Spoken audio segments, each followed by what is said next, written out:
Hello. Good evening. Hopefully you can hear me in the back. I think the microphone is on. Can you hear me better? Okay, great. Okay, well, good evening, everyone, and thank you for joining us here tonight. My name is Ryan Blutz. I'm a partner at the investment management firm PIMCO, based here in the London office for the last 18 years, but most importantly, a very proud alumnus of the University of Chicago, full-time program for the MBA, back when it was called the GSB in 2004. I actually had Professor Hurst for 2 classes. That's how good he was with the first class that I wanted to sign up for second class. So very excited to have him here tonight. Our session tonight is going to be focused on labor market transformation in the age of innovation. I think innovation is a constant, but I think particularly now with the advent of AI and other maybe labor displacement trends, it's a good time to be having this lecture from Professor Hurst. It's also great to see so many other current students, alumni, and members of the broader Chicago community. Also tonight, I want to quickly introduce Alex Steele. Alex is a new head of advancement for the Chicago Booth program. So he looks forward, I'm sure, to engaging with all of you and getting your contact details for connections in the years ahead. A few quick words about the campus here. The campus here hosts a number of events throughout the year. We have lectures like we have tonight. We have the Executive MBA program, which takes place here throughout the year. And then also, part of the Chicago community can use this for events. To put in a quick plug, PIMCO uses this location many, many times each year and always are very, very happy with the results. And clients have always been happy. So just if you find an opportunity to work with the school and use the facilities here, I very much encourage it. You may have also noticed 101, but who's counting, Nobel photographs of people who have been associated with the school in the lobby here. So a great, great tradition of intellectual curiosity and thought leadership with the school, which we're going to continue with the lecture tonight. A little bit about Professor Hurst. His work focuses on macroeconomics, labor economics, the innovation and the potential displacement of workers, the falling labor rate participation of males in the United States. So a vast variety of areas of focus. A few of his honors, he won the TIAA CREF Award, Paul Samuelson Award. He also won the Ewing Kauffman Award for his work on entrepreneurship. And then most recently was admitted to the American Academy of Arts and Sciences in 2024. He joined the school in '99, so been with the school a long time. He's the professor, the Roman family professor of economics. Really happy to have him here. I'm going to hand it over to you now, Eric. Thank you.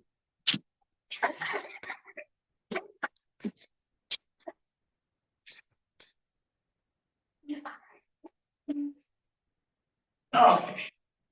So I'm going to start with a couple of remarks just to kind of set the stage for things we're going to be doing.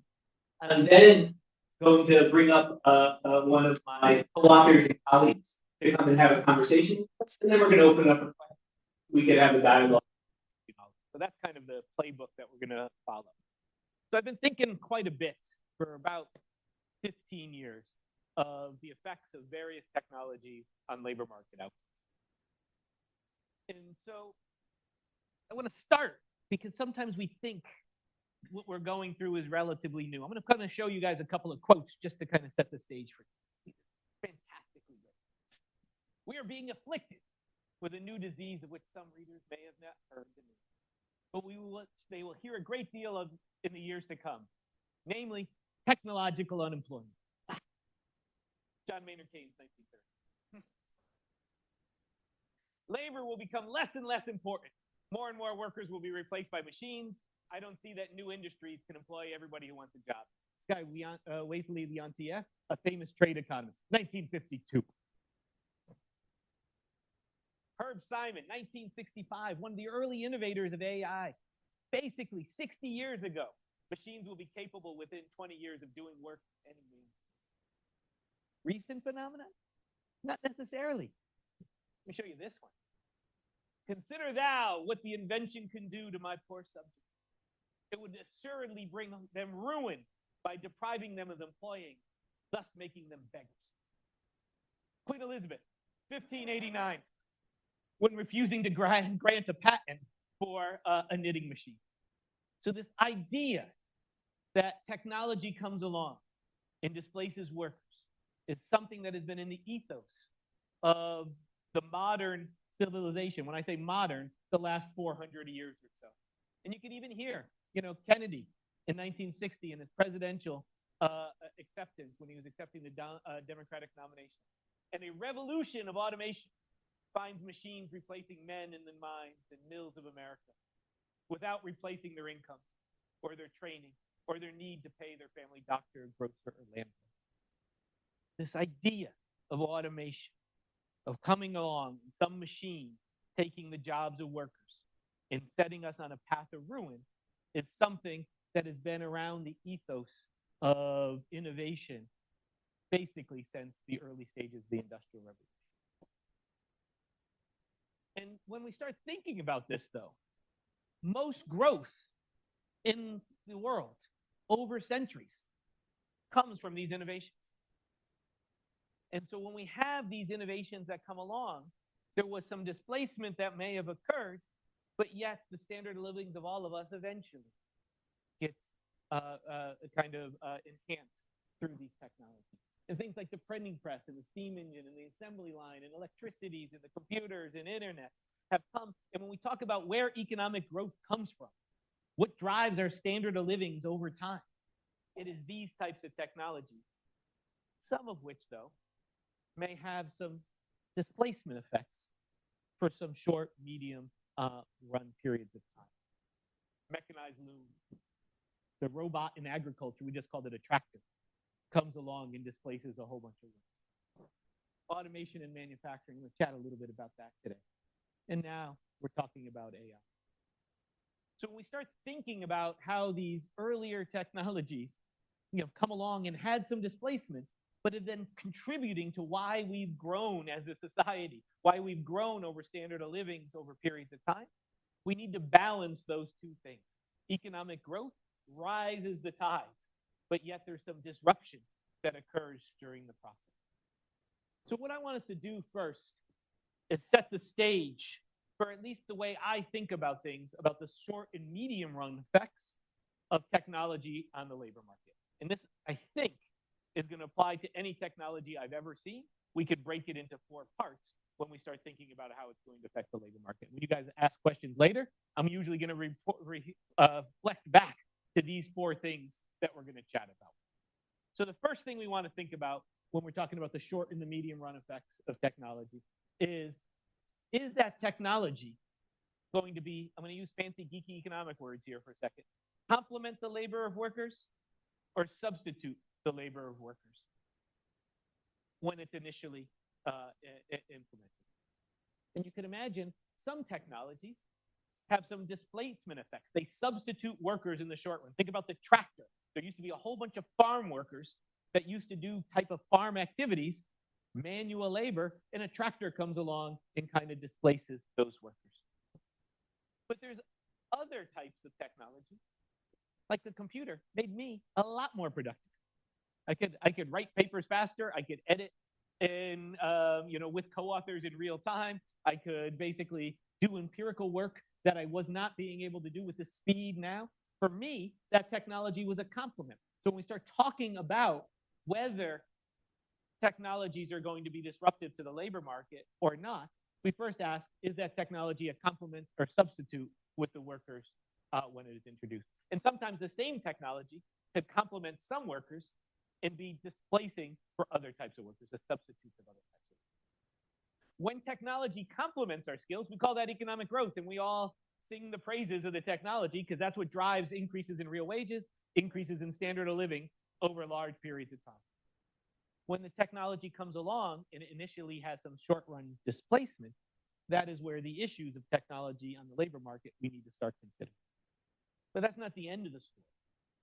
That brings us to the second question. The second question is, for those workers who got displaced by the technology, can their skills be easily transferred to another sector in the economy that might be growing at that time? So what is the skill mismatch between the displaced workers with their displaced skills from that technology and the other sectors in the economy that are growing? And sometimes that step size is small, and sometimes that step size is big in terms of the skill. My dad's dad was a farmer. My dad was a manufacturer. When farming went away, the skill mix of agriculture sector wasn't that far away from the skill mix of the manufacturing sector when it was growing. Now, there's still adjustments that needed to take place. Some new skills needed to be learned. Sometimes the farm jobs were not in the same place as the manufacturing jobs, and so reallocation had to occur spatially. So that was disruptive over some periods of time. But when manufacturing was growing, at the same time agriculture was shrinking, there wasn't much of a skill mismatch in the economy. But now, when we start thinking about robots in the manufacturing sector today, those are displacing people like my dad. But at the same time, the sectors that are growing are going to be more things like healthcare and IT and cognitive services broadly. That is a harder adjustment for my dad than it might have been for his dad leaving agriculture and moving into manufacturing. So how far the skills are for the growing sectors in the economy relative to those displaced is issue number 2. So if technology displaces some workers and the other growing sectors in the economy don't need the skills of those workers, some adjustment process is going to have to take place, which brings me to point 3. How hard is it for those adjustments to take place? And do workers face any barriers in that type of adjustment? And so what does that mean is usually it's hard to take someone like my dad and then turn them into an IT tech. But maybe me could go to school and then reallocate away from manufacturing to some other sector. And so maybe that adjustment takes place across generations. That's a long period of time, but maybe that adjustment occurs, naturally. Maybe there's people like my brothers who then find it a little harder to kind of go into the cognitive kind of services profession. And for them, they're having to figure out what types of skills they need to acquire to be productive in the economy today. If there's a friction in that adjustment, that provides a role for policymakers. But it's really hard for a policymaker to turn in a displaced manufacturing worker and make them a doctor or an IT tech. And so sometimes policy is limited on what it does. And so then we got to start thinking about training programs and access to human capital and things of that nature. But when we start talking about policy, we got to think about what is the friction that the policy is trying to solve. Because sometimes turning a displaced manufacturing worker into an IT professional might be more difficult than just giving somebody a short-term training course. And then the fourth thing that I want to talk about is how fast is the technology changing? Because the quicker that the technology changes, the harder for these natural adjustments to occur. When things occur over decades, adjustments of like new generations coming in and getting the skills kind of naturally happen. If everything happens in a relatively short period of time, it becomes more difficult for those adjustments to take place. And so then we go waves of people being displaced for a relatively long period of time, maybe a generation. And then that might have some things we want to think about broader for society. So those 4 things are the questions we'll talk about when I bring Noam up. The questions that when you guys ask me, I'll try to refer back to these kind of things. Is AI good or bad or not? We're going to ask, is it a complement or substitute with your skills? What's going to happen to the workers who might get displaced by that technology? How fast is it occurring? And is there a role for policy? But before that, I want to give you just a few minutes on what I've spent most of my time studying over the last decade or so, which isn't AI. AI is like 17 seconds old. Okay? Actually, trying to understand the effects of the recent boom in AI on the labor market is impossible. We need data. Data's been shut down in the U.S. So we do need a little bit more time in order for that to kind of figure out. But I have been studying like the robotics effects automation on the manufacturing sector. So let me just show you a couple of patterns to kind of increase our, or at least frame our discussion when Noam and I come up and when you guys and I chat through the question. So what I'm showing you here is the employment to population rate of men between the ages of 25 and 54 in the United States over time. For those in the back, it might be a little hard to see, but in the background, you can see roughly during most periods of time, about 90% of men are working. Starting in the late 1970s, I'm going through the most recent period of data. Those shaded years are recession. So in recessions, employment rates go up and down. I want to look at the long run trend. So in early 2000, about 89% of men 25 to 54. I used to use the word prime age men. That's what the government statistics do. I am now 54. I no longer like that definition. So we're going to call it, kind of men 25 to 54. That's what we'll call it. Currently, okay, prior to the pandemic, 2019, in 2025, after the pandemic effects are over, about 86% of men are working.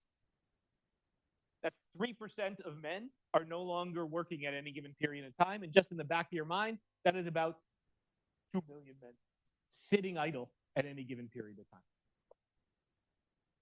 I'm going to show you this picture. This probably, I was going to say the most depressing thing that I'm going to show you, but no, there's going to be more. So this is the fraction of men who sit idle for the whole year. So we call you back on the phone. We ask you a survey through our survey. Say, hey, you got a job? You say no. I say, have you worked at all in the last 52 weeks? And if you say no, that's what I'm counting here. So the fraction of 25 to 54-year-old men who report not working at all in a whole year period. And I've broken this out by those with a bachelor's degree, the bottom line, and those with less than a bachelor's degree, the top line. And we are seeing now that about 1 out of 7 men, 25 to 54-year-olds, are sitting idle for the whole year. Most of these men are lower educated. Most of them aren't married, or a lot of them who are sitting idle aren't married. They're relying on some sort of family support. So it's not like they're taking care of the kids at home in a very progressive way that some of us might think about. They are sitting idle for long periods of time. Now, during this time period, what else has happened between 2000 to 2025? The manufacturing sector shed a tremendous amount of jobs. So in the United States, okay, about 6 million jobs were lost in manufacturing from 2000 to 2010, and it stayed relatively depressed since then. And so we might ask, is it possible the decline in manufacturing had some effect on the men sitting idle in the economy? And I'm going to show you the answer is going to be yes. But before that, let me just tell you, first of all, these patterns in manufacturing are not the US. This is just a picture showing you see the same patterns in Germany. You see the same patterns in Britain. Manufacturing is employing less and less workers over periods of time. And the second thing I want to say is the reason for that, there's 2 stories, but the second one is really what the data screams for more.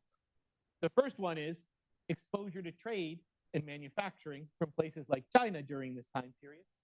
And as China started producing more manufacturing goods, the rest of the developed world had to produce less, and there was some sort of substitutability.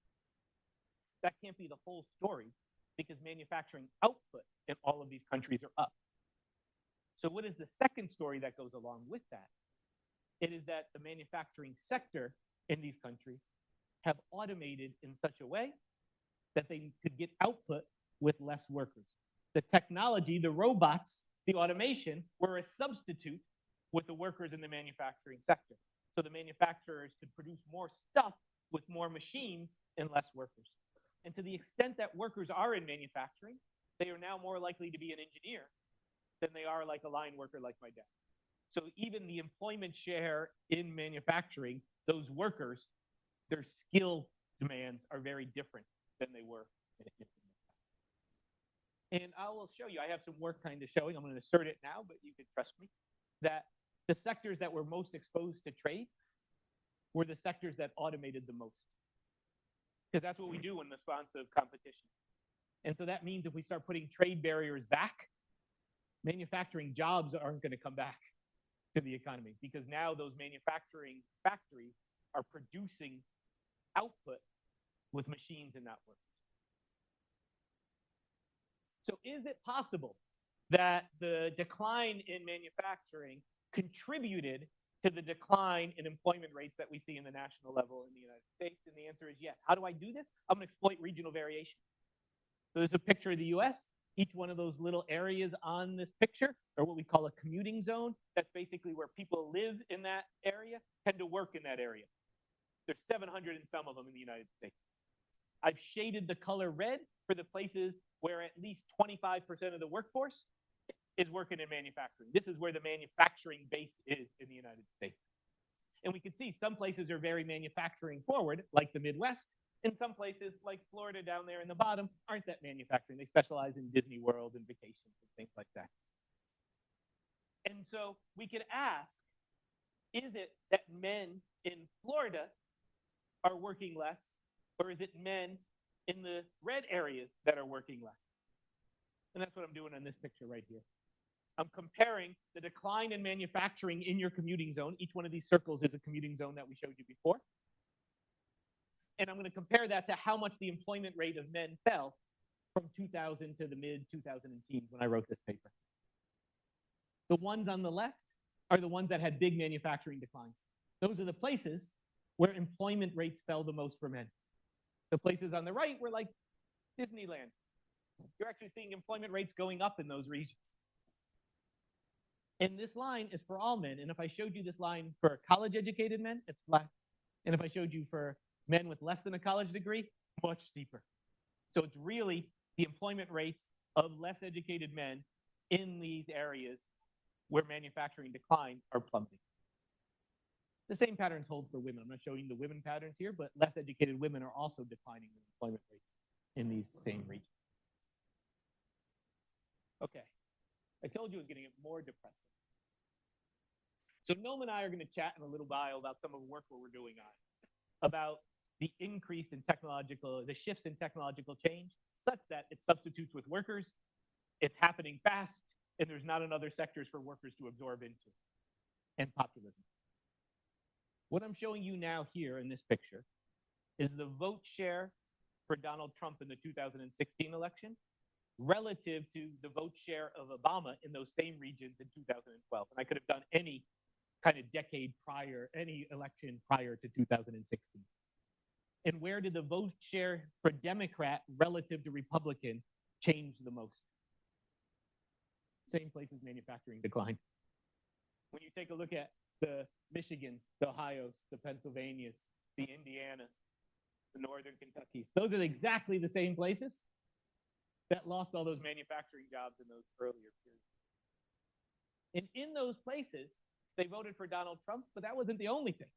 These same places also saw the biggest support for Bernie Sanders, another populist on the other side of the aisle. And I'll go even further, some of the stuff Noam and I are doing, showing that people who voted for Bernie Sanders in the primary against Hillary Clinton in these places were more likely to vote for Donald Trump in the general election. You couldn't imagine policy differences being much larger than Bernie Sanders and Donald Trump. But yet there's something about these people not working, struggling to try to find a footing in the world and searching for something. And so we'll chat a little bit more about that as we go through. I'm going to do one more thing, and then I'm going to bring Noam up here, which is the last thing I want us to kind of put on the table for our chat, which is AI. I haven't even mentioned the word AI going through yet, except it's only existed for 17 seconds. So when we start thinking about AI, how different is it than the other technologies that we've gone through in the past? And in some sense, it's not that different. We're going to ask, is it a complement or substitute with a worker? We're going to ask those workers who are displaced, how are they going to be reallocated to other sectors? We're going to ask what policy could potentially do to mitigate those transitions if there are some frictions in the adjustment. And it might be happening fast. And things that happen fast tend to be more disruptive than things that are brought out over. But there is one way which AI might be a little bit different than other technologies that we talked before. Let me just kind of show you some stuff. The automations of factories has already decimated jobs in traditional manufacturing, and the rise of artificial intelligence is likely to extend the job destruction deep into the middle class. Stephen Hawking, smart guy. Automation is no longer just a problem for those working in manufacturing. Physical labor was being displaced by robots. Mental labor is going to be placed with AI. So again, it might be substituting different types of workers as we're going through. AI will not replace humans, but those who use AI will replace those who don't. So we're going to talk about this distributional impact of AI adoption. But I do want to kind of just put on the table things I'm thinking about what makes AI a little bit different than other types of technology. The one is a complement, it's going to have some substitute with mental task as opposed to physical task. But by itself, that doesn't interest me. Doesn't matter what kind of task you are. And it hits different people. It hits us more in this room as opposed to line workers. But the economics is the same. But AI is a little different because all technology is just a tool. And so when we're thinking about AI now, sometimes the only technology that I've encountered that I've been thinking about that might be a substitute for us when we're early in our careers doing entry level cognitive positions, but complement us when we are older in our career. I have some of my graduate students around. I used to write papers with them. AI does everything they can. They've gotten substitute. There's Isaac. I'm sorry, man. It's a substitute for Isaac, but it's a compliment for me. My productivity's gone through the roof. And so we're seeing that a lot now in firms that we might be shedding entry-level workers. But who's going to be the new managers tomorrow in those firms? And what I've been thinking about is that we provide a lot of human capital in the training of our young faculty for me, young associates for you, in your company by learning by doing and osmosis and kind of picking things up along the way on the job. And if we start hiring less of those people, the human capital that we create for young entry-level positions might be lower than it would be otherwise. Now, firms might take that into account because they do need managers tomorrow. You need somebody to replace you. But they might not do it at the same socially optimal level that we would like. Because when you train me, I can take my services someplace else. And you internalize that some of the training costs you bear is going to flow outside the firm. And so you're going to tend to underinvest in training. And I think AI, you always do that, but AI might make that even worse. And so we might have less educated users of AI technology going forward as we think, because of kind of the shedding of jobs in these entry-level positions. And again, this is very different than a tractor. The tractor replaced my dad when he was young, and it replaced my dad when he was old. But now, the technology, I was a graduate student like Isaac once before. It's substituting me in the tasks I used to do when I was young, but making me more productive when I am old. So it's tilting the profile of our productivity. And so that's something we've not encountered, and that's kind of got me interested. And so what I've been thinking about much more broadly with AI is basically its effect on human capital. And maybe later in our talks, we could talk about how the AI is helping our kids or not. Because a lot of what we used to do is struggle to kind of learn stuff. And AI takes away some of the struggle. And is that going to affect our brain kind of pathways such that it makes us less likely to use the AI when we're older in an efficient way? Will we know the questions to kind of motivate this tool to something productive? Something we might find upon. Okay, so I'm going to done with my talks now. I'm going to come up and bring up my friend and my co-author, Noam Yuchtman. So Noam, I'm going to give you a brief, both Noam and I like very brief introductions. And so Noam is a professor of management strategy at LSE. He is one of the world's experts on political economy, economic development, labor economics, and economic history. And so when we start talking about some of the work we're doing on historical technological changes and the rise of populism in the early 1930s, in the mid-1880s, at the rise of the Industrial Revolution, he's doing all of the interesting kind of historical perspectives of some of those. Noam got his PhD out of Harvard in 2010, still okay. And basically, he's been at Oxford, he's been at Berkeley. Again, he is one of the world experts on these topics. Noam, come on up and we'll have a chat. Thank you. Good to see you. Tom. If I move over here. Okay, Noam, your mic on? Take over to make sure. Oh, they also told me I can't walk down there. Are you guys okay? I walked around more than you guys wanted me to. I think my mic is on. Perfect. Great. Okay, so Noam, I've been blabbering for a little bit. And so you and I have been, chatting before. And I spent a lot of time talking about AI. Recently, I was talking about the AI and the effect on the cognitive kind of task. You have concerns about AI that it might just look like robots and automation and tractors. Why don't you kind of chat with us a little bit about that? So my perspective on this comes from a political economy sort of background. And, of course, historically, the political tensions that often arose from technological change were coming from the unskilled, the displaced unskilled, who wanted to fight back, and sometimes they would politically fight back, sometimes even violently. This time, we think the politics might be different because skilled workers might be displaced by AI. And so maybe we start to worry more about people in these cognitive jobs, in these white collar jobs. And I want to just step back and say, well, maybe we should worry still about the relatively unskilled. And maybe we should actually think more about what we've learned from automation and robotics, not least because AI is a complement to robots. And so when we think about a first wave of labor displacement, it might not be the skilled workers. It might be delivery drivers replaced by really smart AI-powered drones. It might be truck drivers replaced by really smart self-driving trucks. And so when some of those quotes, there's this description as if all of the manufacturing jobs, all the unskilled jobs have already been replaced by robots. But in fact, there still are many people who are relatively unskilled, and they found some employment. And now AI, I do worry about the white collar. I do worry about the middle class, but it might actually be the least well off, the least skilled in our society who get replaced first. And so okay, I promise you, it's going to get more depressing. Yeah. So just we'll try to end with some optimism along the way. Okay, so this is kind of a bleak. Okay, so we had these kind of manufacturing jobs. They kind of go to some of these other kind of lower skill service jobs, people migrating through, as we often kind of see. This kind of paints a kind of a bleak kind of picture. So what happens next? What are we thinking about in terms of like other sectors that might be able to come along?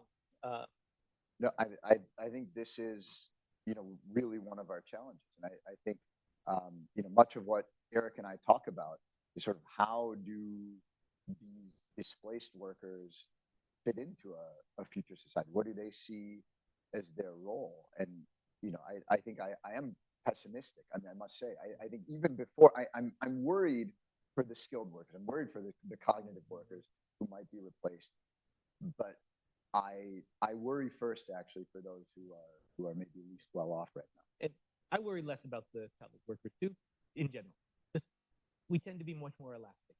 And so when one sector goes a way, we might then pivot to other sectors, and that pivoting tends to occur easier because we have some large skill base already created through our kind of training that we've gone up through, some college, some kind of exposure. And so taking a displaced entry level worker at McKinsey and turning them into some sort of data processor who could use the kind of, it seems like a smaller step size to me. And so I assume those types of adjustments will occur relatively more quickly. So just to say, I mean, I think it's important that we really broaden our horizon in terms of where social, political, economic challenges might arise from AI. And so on that note, if I can offer a question back to you, another aspect of where we look for challenges that I think may be easy to overlook, or at least wasn't a focus of your talk, was the inequality that's coming at the top of our societies right now. And so a lot of what we saw here, and even what I just brought up, was the sort of concern at the bottom. And I obviously I share that concern. But another, one thing that might be actually different about AI is that it may very much concentrate huge amounts of wealth in a small number of hands. And so, one version of that is that the race for AGI is like winner take all. There are other, increasing returns to data or something like that that can generate really, really skewed returns. So what are your thoughts on the upper tail inequality? So Noam knows most of my work. I do, when I talk about inequality, I usually think about, the regular rich relative to the bottom part of the education district. There is the super rich relative to the regular rich relative to the middle. That's something on my mind. So I'm going to start with two things that I've been pondering. First, economic mobility is not the same thing as economic inequality. And so what do I mean by mobility? Mobility is kind of where you're born and how easy it is to you to move out from where your parents were into something new. Well, think about that as kind of being a mobile society. AI might democratize access to knowledge in ways that makes mobility a little bit higher. But in also still could increase inequality dramatically.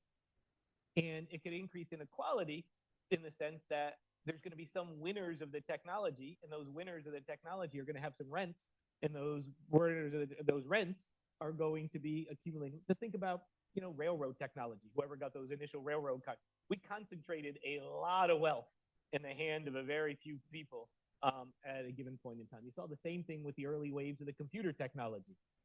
AI, because it's moving so fast, might lead to a world where wealth is concentrated in a small series of hands. And for those of you at the top of the wealth distribution in this room, sometimes you do bad things with wealth concentration, in the sense that we collectively, when you have a large amount of wealth, you like to keep it.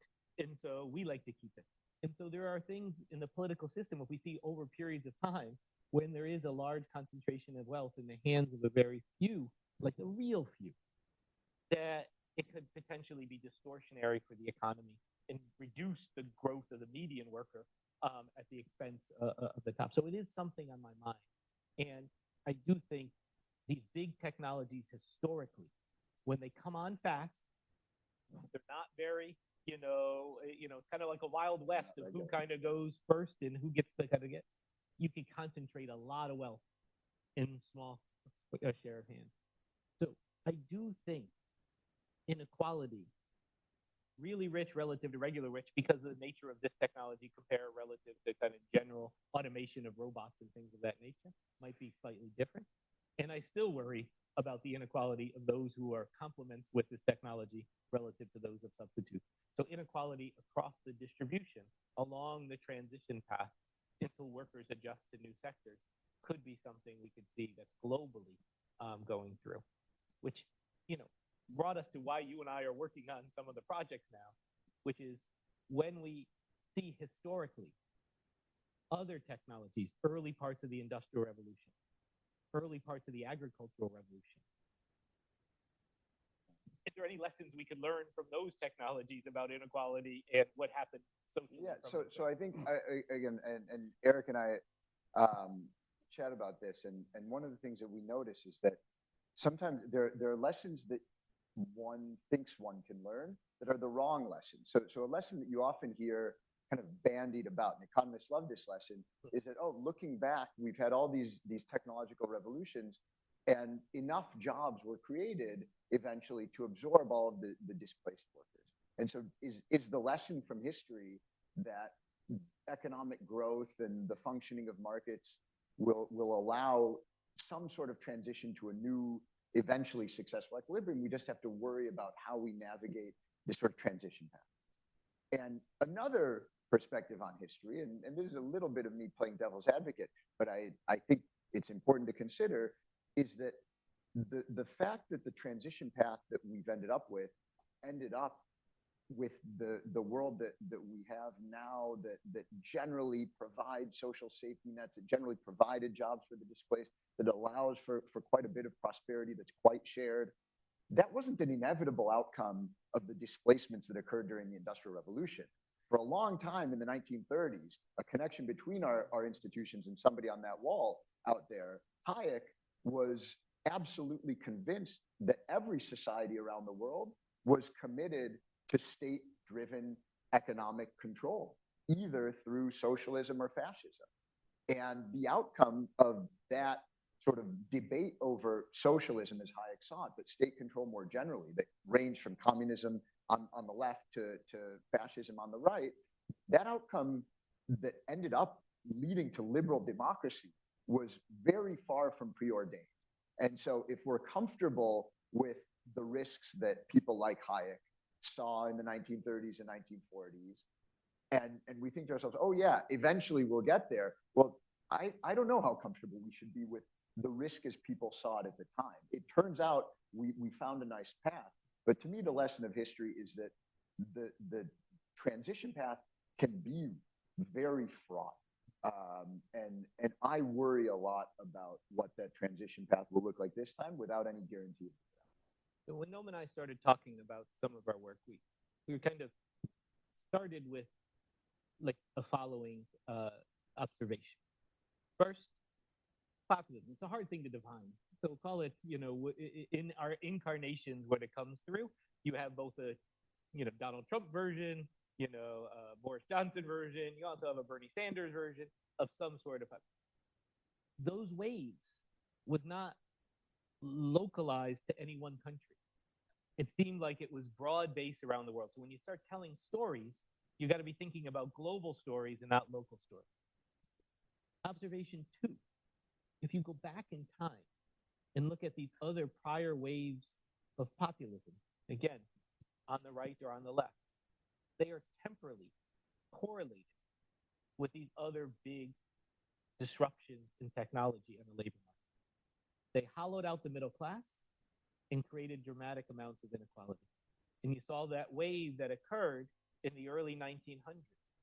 Some places it manifested in a little bit more socialism, some places a little bit more communism, some places a little more fascism, often driven by a large swath of the middle class having stagnating economic conditions around the time these new technologies came in, and then some charismatic politician comes in and taps on those types of anger and fears and stagnation. And some of it shows up as your current situation is because of the rich elites. And then we kind of move a little bit more socialism and communism. Sometimes it comes up with your stagnation is because of the others, because of trade and immigration and such. But there's always an appetite for that for the people who've been displaced. And so you see these waves coming through. And you saw in the Industrial Revolution, you're seeing very similar periods of populism type things when, you're seeing in the, late 1700s, early 1800s, you have another way. The Luddites are also coming out as kind of a movement. And so, Noam, this is correlation and not causation.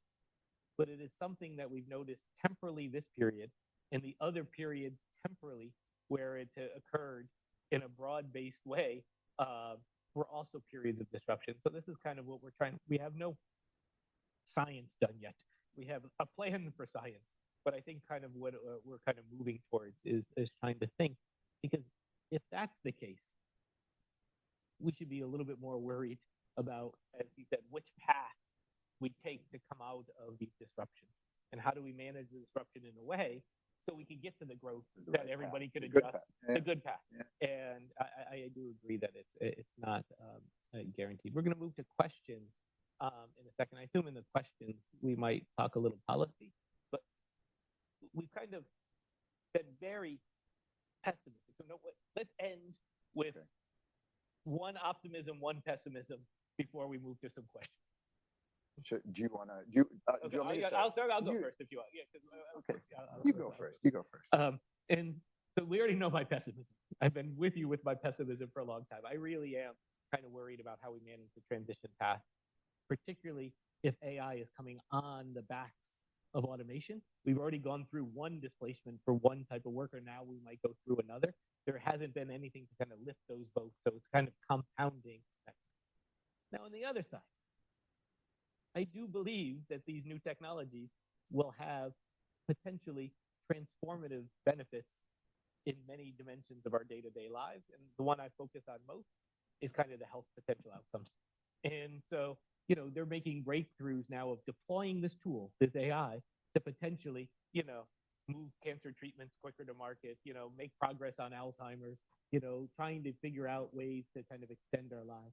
And so if the world exists, we'll at least be able to do it for a much longer period of time going forward. And I do think that is something we should all kind of will be gains coming forward.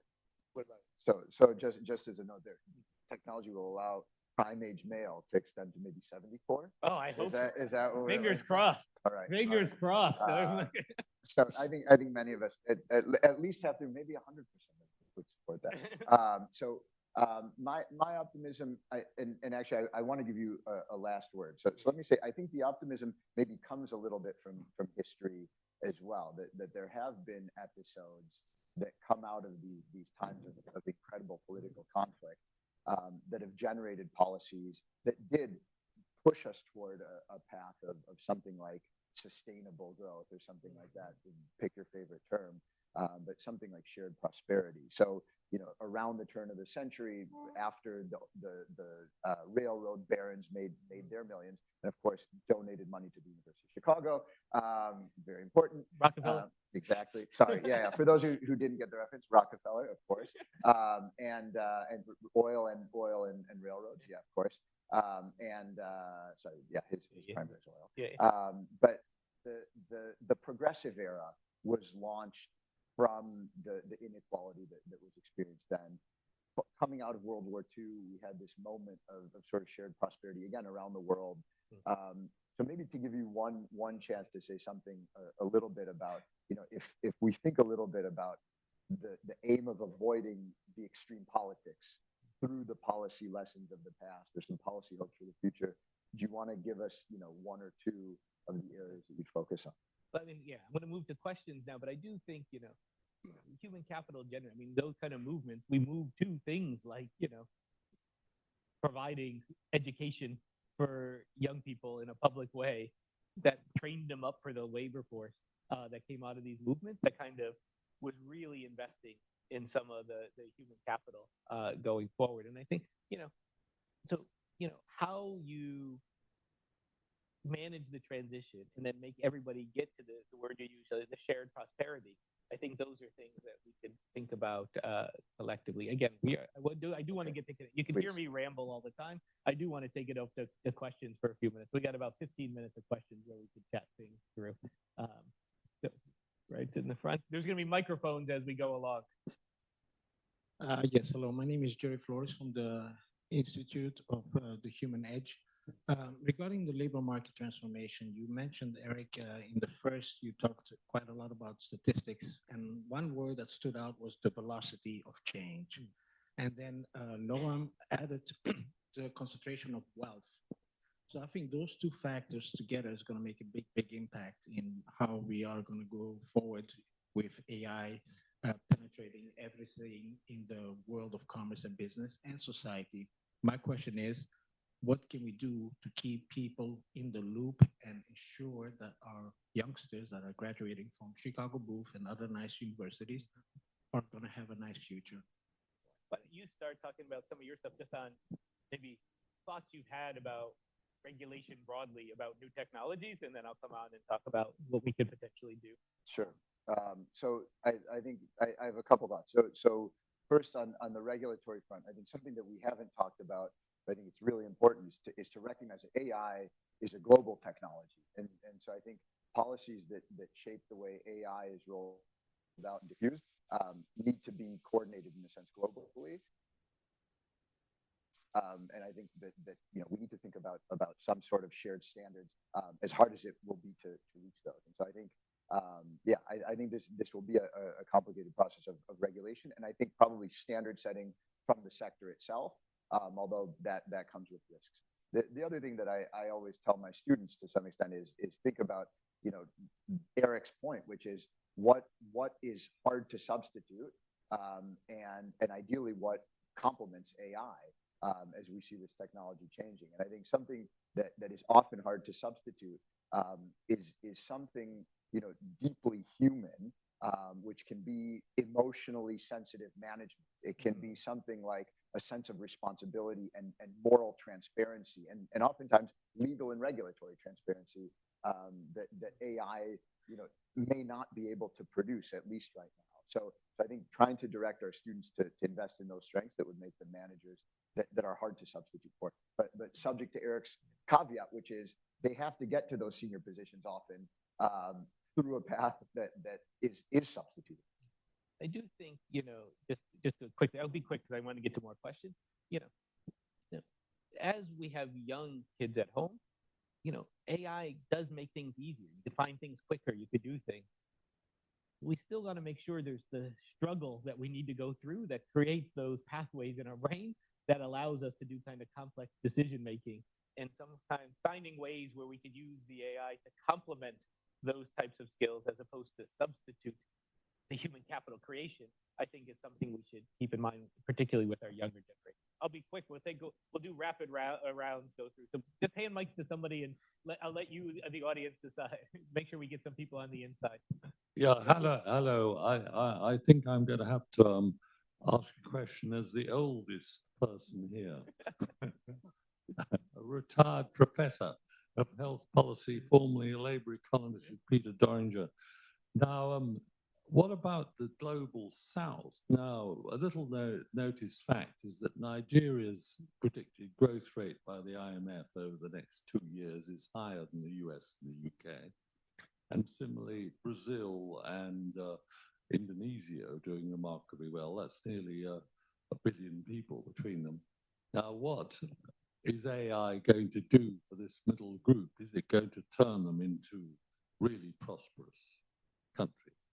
We were chatting about this earlier. Why don't you take the lead? You were the one who kind of had that same question on the table. I think the global questions are great questions, and it also connects to Erik's point about the difference between inequality and mobility. I mean, I think AI offers opportunities, and I think we've had many historical cases of technological leapfrogging. It's incredibly hard for people in poor and low income countries to access frontier knowledge, and AI gives them incredibly rapid access to frontier knowledge, to frontier coding. And so if you have a great idea and you're in a developing country, you suddenly have potentially an army of AI driven agents to help you code. I mean, so I think this would be another, I think, great reason for optimism, is that people who have great ideas but who didn't have access to capital, to staff, to other skilled labor that could complement them, now have access to AI empowered agents that I think could help them really boom. And so I think there are concerns that some of these poor countries could be exploited for things like data centers and energy and stuff like that. So I think there are risks there, but I agree with you. I think that there's a lot of potential. Hey, so perfect, it's working. So dovetails really well into my question, which is there seems to be a lot of pessimism that you guys have, and then also a call for what I interpret to be more policymakers to make changes for re-education of workers, et cetera, et cetera. But why is there such a lack of optimism on your side that entrepreneurial vigor won't be able to create a more competitive environment and possibly a less concentrated environment? We've seen, I'm US focused, but we've seen throughout history the titans of industry fall and get replaced by other companies that were able to grasp innovation. I can understand why France might be a little bit more scared. Sorry, French people, because they tend to not have grabbed that entrepreneurial vigor, at least over the last 100 years. But why, I want to ask, why is that entrepreneurial vigor so, it's existed, why is it considered to be so absent in your view of the future? So let me just, to be clear, everything I can concerned about is transition dynamics. So my Chicago roots, my card for my being employed at the, everything's elastic in the long term. Okay, we will move to new technologies. People will get the skills. Things will, companies will come in to fill parts in the market. And what this is a theme of kind of my research broadly that I'm going on now, is the question: how long is the long run? And so, what do I mean by that? Is what is the transition dynamics going to look like? And so, my pessimism comes from the fact that some of us in this room are going to be made much better off by the advent of AI. But there is a large swath of the population that was already hit with an automation shock that is now going to come and get hit with a second shock that might be displacing other sectors that they were moving into. And when you have historically, again, this is not always, but historically, periods of time when the middle class get hollowed out for long periods of time, it does tend to shift political landscapes in unpredictable ways. And I think that is kind of where I am worried about now, is the speed at which this is occurring, but also on the back of something that has been devastating, of the automation in the manufacturing sector just in the last 2 decades. And when you compound these together, it is really about how we manage the transition. And so, again, how much of a role is policymakers? Again, it's really hard to take a displaced manufacturing worker or a displaced, truck driver and turn them into somebody who's going to be profiting immensely from the sectors for which AI is going to complement. So I don't even know if there's a role for policy. And so in that sense, how do we think about, this transition process? And I don't have answers. I'm just saying it's going to be a difficult one. And so we know if we can manage the transition like we have in the past, you could come out with a much more prosperous society. It's all about those bumpy transitions. And I just don't think we've spent enough time thinking about it, particularly compounded on the back of the automation that already occurred in a large sector of the economy going forward.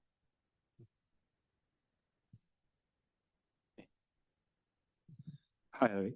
Thank you for the extremely interesting research questions and also the very long run perspective. And I can't help thinking about the fifth research questions. I know this is about short run and medium term management.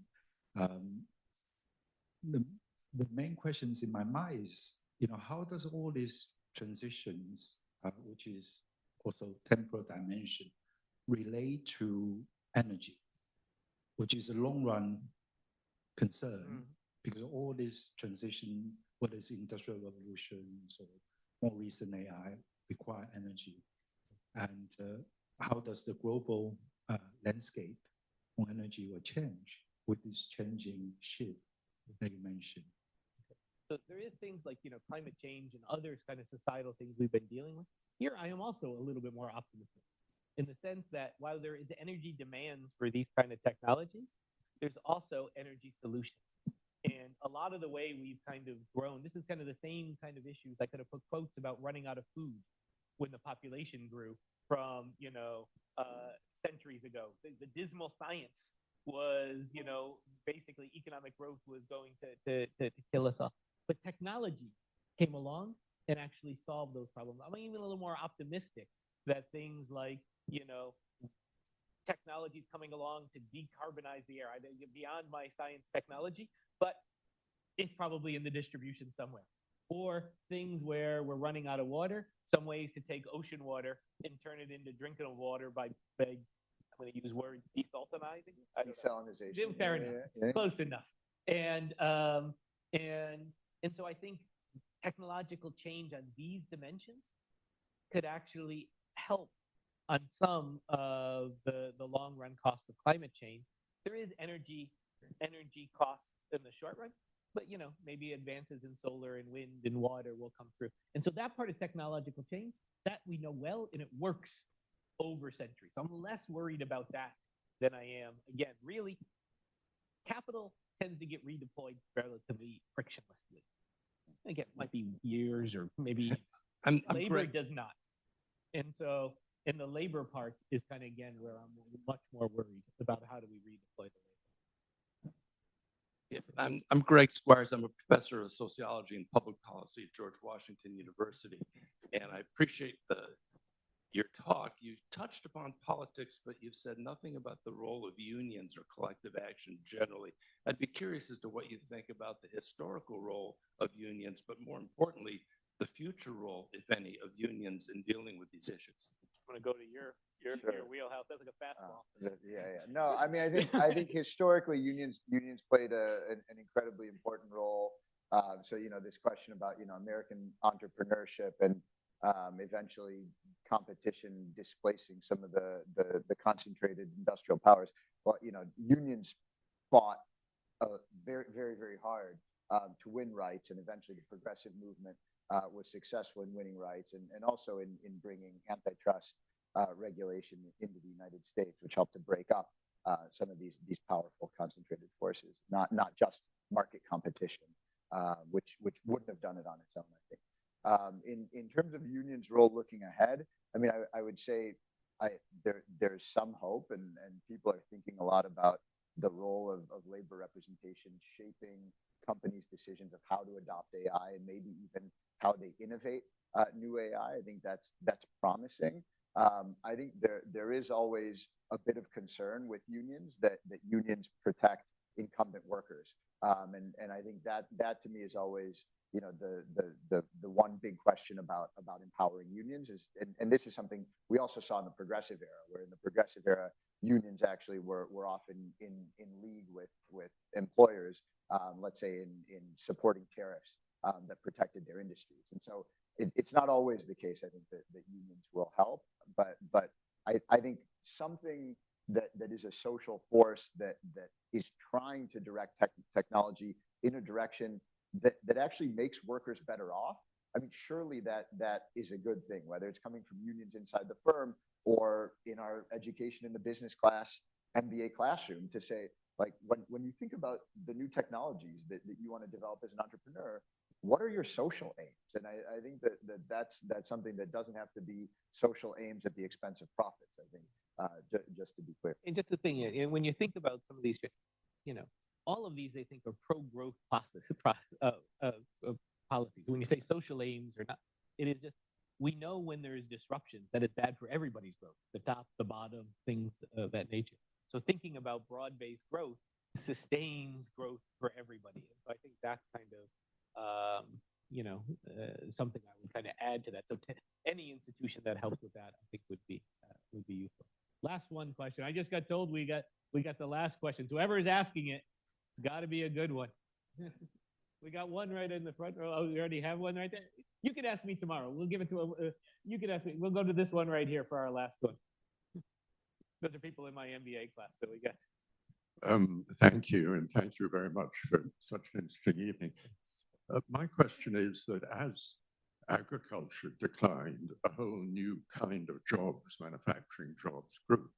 And as manufacturing declined, a whole new raft of office and administrative jobs grew.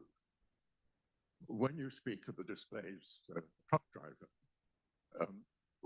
do you envisage completely new kinds of jobs emerging? I mean, what kind of, if the truck driver is energetic and adaptable, what sort of, will there be new jobs emerging that we don't see today to give him employment? I hope so, because that's the history of the world, is those new sectors come up. The question is always going to be, what is the skill demands of those jobs those workers are going to have? And it made me start thinking, you know, so think about the skilled artisan, craftsman, apprentice scenario like 200 years ago. There was like artisans. AI is going to be hard to replace some of those. And you can say, oh, they can make a fancy table or something like that. But sometimes I want it made by hand. I mean, that's what makes it artisan, is there's going to be something, a flaw, something distinctive. And, you know, when we had those kind of arrangements, people would work for free when they were young or very low wages, learning skills and then going forward. And so I still think there will be a skilled crafts person kind of community that will be developing, that I think will be, at least in the, again, medium run, maybe not a perfect substitute for AI. And so thinking about some of those kind of components. And anytime you ask somebody in these history quotes before about what would replace those workers, you were stumped. You couldn't think of it, but it happened. So the optimism is it happens. What I'm concerned about is when it happens quickly and the disruption is large, such that the skills that you had go away.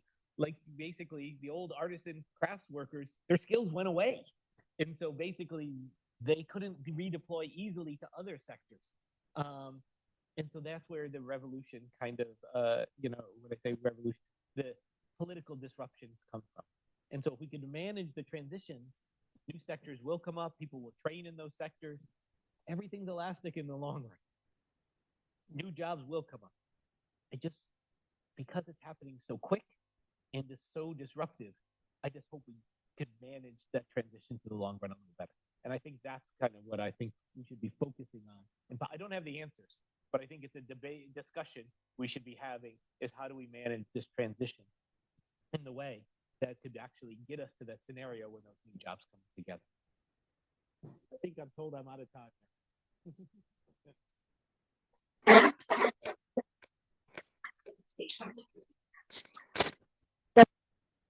Just very briefly to close, Erik, Noam, thank you so much for this fantastic conversation. Thank you to everyone here, students, alumni, members of the general public. We're so pleased that you joined us this evening.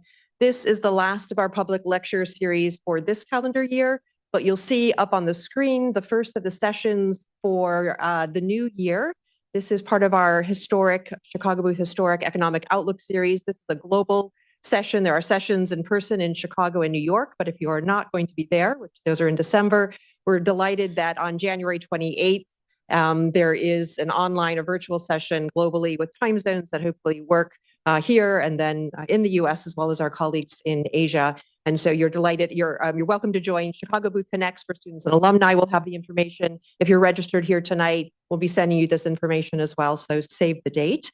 And then this evening, we hope you carry on the conversation. There's networking reception on the first floor. And that just leaves me to say thank you once again. Please join me in a final round of applause for our panelists this evening.